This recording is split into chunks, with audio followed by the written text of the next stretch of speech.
550 साल का इंतज़ार ख़त्म होने को और आखिरकार राम लल्ला जो है अपने घर में विराजमान होने वाले हैं।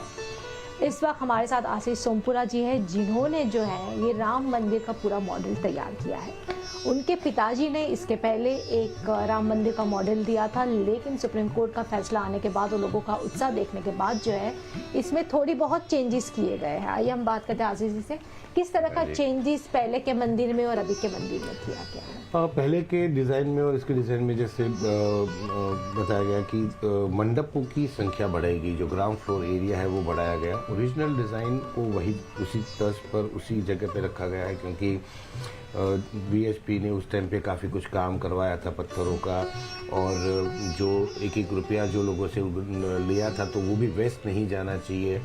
और इतने सालों से जो हर मीडिया में हर जगह पे वही राम मंदिर की तस्वीर चलती थी, तो लोगों के दिमाग में था और ये कि मंदिर होगा तो ऐसा ही होगा, राम मंदिर होगा तो उसकी डिज़ाइन को ज़्यादा चेंज न करते हुए हम लोगों ने इसके ग्राउंड का एक्सटेंशन, मतलब ओरिजिनल डिज़ाइन का एक एक्सटेंशन हमने किया है।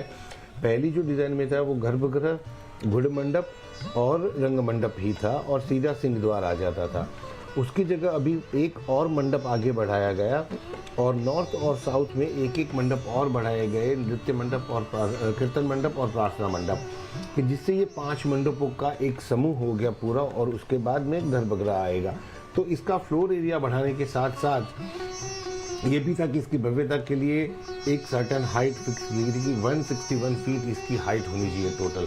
तो प्रोपोर्शनेटली हम जब देखने गए तो इसके अंदर ग्राउंड फ्लोर और फर्स्ट फ्लोर ही थे ओरिजिनल डिज़ाइन में, तो उसके ऊपर एक सेकंड फ्लोर भी रखा गया और उसके ऊपर फिर शिखर आएगा और फिर उसके आगे में डोम आएगा। तो ये पूरा जो है वो ओरिजिनल डिज़ाइन का एक कह सकते हैं कि वर्टिकली और हॉरिजॉन्टली एक्सटेंशन है। और 161 पिलर है ग्राउंड फ्लोर के अंदर, 160 कॉलम्स आ रहे हैं ऊपर। टोटल 2014 कॉलम्स रहेंगे पूरे कैंपस के अंदर, और उसके जो ये कॉलम्स हैं वो सबसे ज़्यादा वेल आर्टिकुलेटेड, जो हमारी नागर शैली में बताया गया कि मूर्ति काम वाले, वो कॉलम्स को यहाँ पे लिया गया है। तो उसके 3 लेयरों में मूर्तियाँ हैं। टॉप लेयर में सारी देवांगनाएँ आएंगी, उसके बॉटम लेयर में सारे देव आएंगे, और जो बॉटम लेवल है उसके अंदर सारी देवियाँ आएंगी।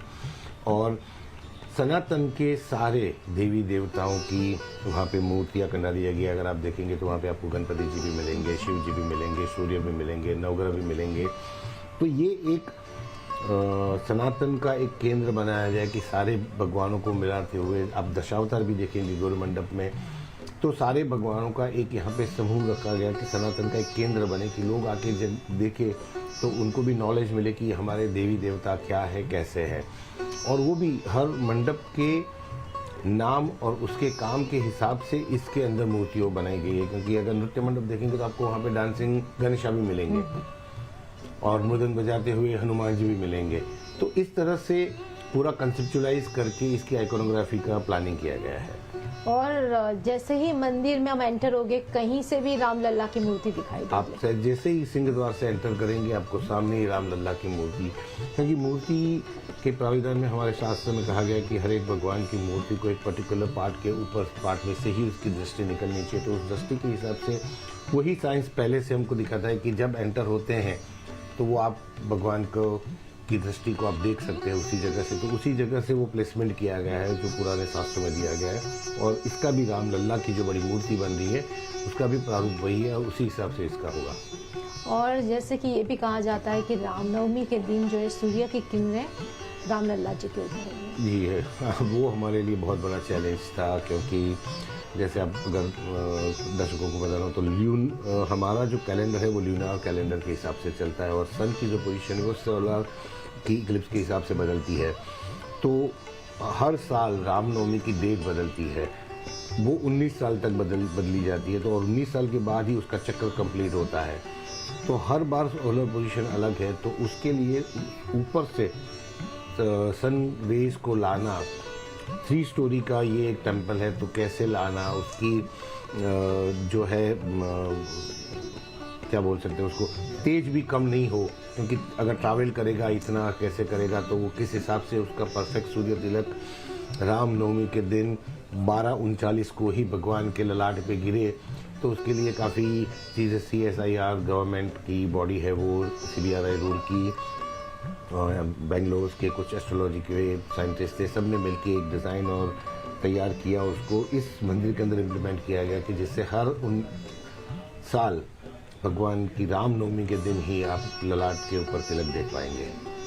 और ये राजस्थानी पत्थर से पूरा बनाया है। ये राजस्थान के बयाना डिस्ट्रिक्ट में निकलता हुआ बंसी पहाड़पुर का पिंक स्टोन है और इसे किंग्स ऑफ सैंडस्टोन कहा जाता है क्योंकि इसकी ग्रेन्यूल्स बहुत माइन्यूट है, तो इसके अंदर कार्विंग बहुत सुंदर दिखती है।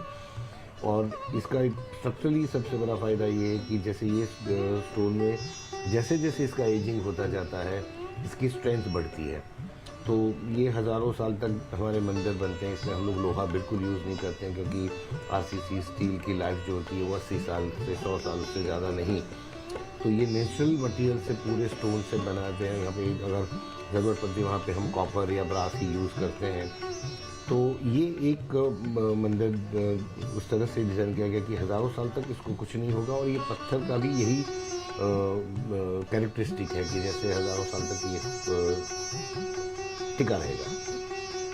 और जैसे कि अभी काफ़ी ग्लोबल वार्मिंग होती है, नेचुरल डिज़ास्टर्स बहुत होते हैं, भूकंप भी बहुत आने लगे हैं, तो ये इसके डिज़ाइन क्या फ्यूचर को ध्यान में रखकर बनाई गई है? हाँ, डेफिनेटली ये एक बहुत बड़ी चीज़ थी हमारे लिए कि स्ट्रक्चर एनालिसिस, ये विश्व का पहला मंदिर होगा जो बनने से पहले इसका स्ट्रक्चर 3D स्ट्रक्चर एनालिसिस हुआ है और वो भी 2500 साल के लिए। मतलब 2500 साल में इसका पत्थर जो है उसकी कोरोजन के साथ, जो भी डिटोरिएशन के साथ, कितना भी बड़ा अर्थक्वेक आए, कितना भी कोई भी नेचुरल कैलेमिटी आए, इस टेम्पल को कुछ नहीं होगा। इस तरह का इसका स्ट्रक्चर एनालिसिस भारत की बहुत बड़ी CBRI रूल की ने इसका स्ट्रक्चर एनालिसिस किया है और उसकी वजह से जो हमारी ओरिजिनल डिज़ाइन थी उसमें 5 से 10% के बीच का वेरिएशन आया था। तो उसके अंदर हम लोगों को कुछ कॉलम्स की विड्थ बतानी पड़ी, कहीं पे सॉलिड वॉल्स को डालना पड़ा। तो लेकिन उसको भी हम लोगों ने इस हिसाब से कर दिया कि वो आर्किटेक्चरली अलग ना लगे, मतलब it's become a part of original design. उसको ऐसे ही ट्रीट किया गया और आई थिंक सक्सेसफुली हम वो लोग कर पाए, क्योंकि अभी भी किसी को, जो लोग भी विज़िट करते हैं, काफ़ी लोग मिलते हैं, काफ़ी लोग जो देख चुके हैं, उन्होंने कभी ऐसा नहीं कहा कि ये कुछ और दिख रहा है या क्या। तो ये कह सकते हैं कि सक्सेसफुली हमने उस चीज़ को इम्प्लीमेंट कर लिया इसके अंदर। तो फिर जैसे कि इसमें कहा जाता है कि मंदिर में सिर्फ राम लल्ला की ही मूर्ति रहेगी और किसी की मूर्ति नहीं, ग्राउंड फ्लोर राम दरबार में ग्राउंड फ्लोर के ऊपर राम लल्ला रहेंगे डेफिनेटली, क्योंकि ये राम जन्मभूमि है, तो जन्मभूमि तो छोटे ही राम लल्ला चाहिए। लेकिन फर्स्ट फ्लोर के ऊपर राम दरबार रहेगा पूरा राम का, क्योंकि रामायण के साथ भी उसका वो था। तो ग्राउंड फ्लोर पे राम लल्ला और फर्स्ट फ्लोर के ऊपर जो है राम दरबार रहेगा। ये बहुत शुरू से जब पिताजी ने डिज़ाइन किया था तभी से, तो वो चीज़ तो वहीं की वहीं रहे। ओनली सेकंड फ्लोर हमने जो बनाया वो पब्लिक के लिए नहीं होगा, वो सिर्फ ट्रस्ट के लिए होगा। सो जो 161 फीट का जो हाइट हमको चाहिए और जो वेल प्रोपोर्शनेट बिल्डिंग आपको आर्किटेक्चर दिख रहा है, तो उसके लिए वो एक फ्लोर बढ़ाना ज़रूरी था, तो वो बढ़ाया गया उधर। और जैसे कि ये पूरा मंदिर बनने में और कितना वक्त लगेगा?